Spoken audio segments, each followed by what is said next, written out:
सुनाता हूँ चलो नहीं अब रण होगा जीवन जय कि मरण होगा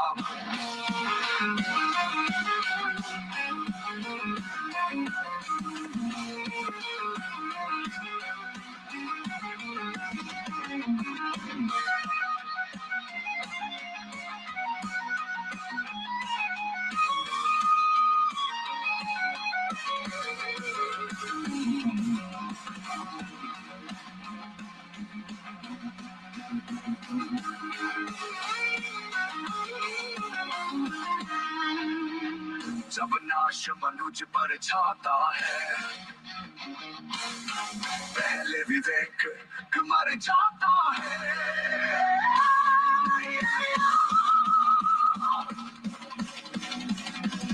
हित वचन नहीं तूने माना मैं नहीं का मूल्य न पहचाना बोले मैं भी अब जाता हूँ अंतिम संकल्प सुनाता हूँ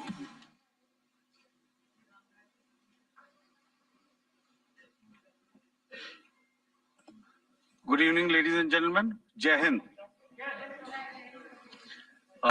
Welcome to this second special press conference on Operation Sindoor. Like yesterday, we'll have the opening statements by the three senior officers who are here with me.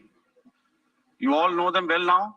However, for those who were not here yesterday, let me introduce you to them. In the middle, we have Air Marshal A.K. Bharti, Director General Air Operations, who will provide insights on the air domain. To his right is Lieutenant General Rajiv Ghai, Director General Military Operations. He will cover the land aspects. And to my immediate right is Vice Admiral A.N. Pramod, the Director General Naval Operations. Following these briefings, we will be having a few question and answers. May I now request the DG Air Operations to commence the proceedings.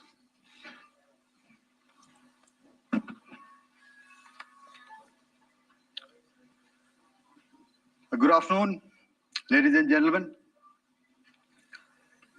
Yesterday, we had a detailed brief on the successful joint operations that were carried out to destroy the terror infrastructure in Pakistan-occupied Jammu and Kashmir, as well as in Pakistan itself. We also iterated that our fight was with terrorists and their support infrastructure and not with Pakistan military. However, it is a pity that the Pakistan military chose to intervene and bat for the terrorist, which compelled us to respond in kind. दोस्तों, हमारी लड़ाई आतंकवाद और आतंकवादियों के खिलाफ थी। इसलिए 7 मई को हमने केवल आतंकवादी ठिकानों पर ही हमला किया था। पर अफसोस इस बात का है कि पाकिस्तानी सेना ने आतंकवादियों का साथ देना उचित समझा और इस लड़ाई को अपनी लड़ाई बना ली। इस परिस्थिति में हमारी जवाबी कार्यवाही अत्यंत आवश्यक थी और इसमें उनका जो भी नुकसान हुआ वे खुद इसके लिए जिम्मेदार हैं। हमारी तरफ से हमारी एयर डिफेंस सिस्टम्स देश के लिए दीवार की तरह खड़ी थी और इसको भेदना दुश्मन के लिए नामुमकिन था। This brings me to the point, how have Indian forces managed to minimize the damage to both civilian and military infra in the country, in spite of the unrelenting efforts by the Pakistani forces? Most of you and the majority populace within the country have had a lot to say about the layered and integrated air defense systems put in place by the Indian Armed Forces, which includes the assets of the Indian Army, the Indian Navy, in addition to the primary air defense assets of the Indian Air Force.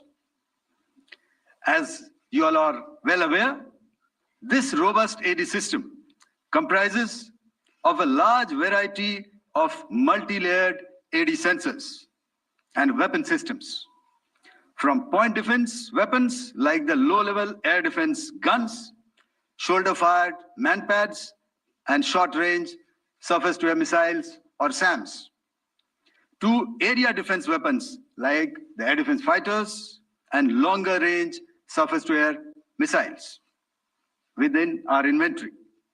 Additionally, the numerous waves of drones and unmanned combat aerial vehicles employed by Pakistan were also thwarted by the indigenously developed soft and hard kill counter-US systems and the well-trained Indian air defense personnel. All this was brought together as an efficient and effective AD environment by the Integrated Air Command and Control System, or the ISCCS of the Indian Air Force, which accords us the net-centric operational capability which is vital to modern days warfighting. While much has been said and written about the newer systems, I would like to place on record the performance and efficacy demonstrated by even the older battle-proven AD systems like the Pechora, the OSA AK, and the LLAD guns in countering the Pakistani threat vectors in the current operations. They were all modern generations, but these battle-proven systems stood the test of time and took them on head-on. Another highlight has been the stellar performance of the indigenous air defense weapon system like the Akash system. Here, ladies and gentlemen, I would like to mention that putting together and operationalization of this potent AD environment has been possible over the last decade due to unwavering budgetary and policy support provided by the Government of India in acquiring state-of-the-art equipment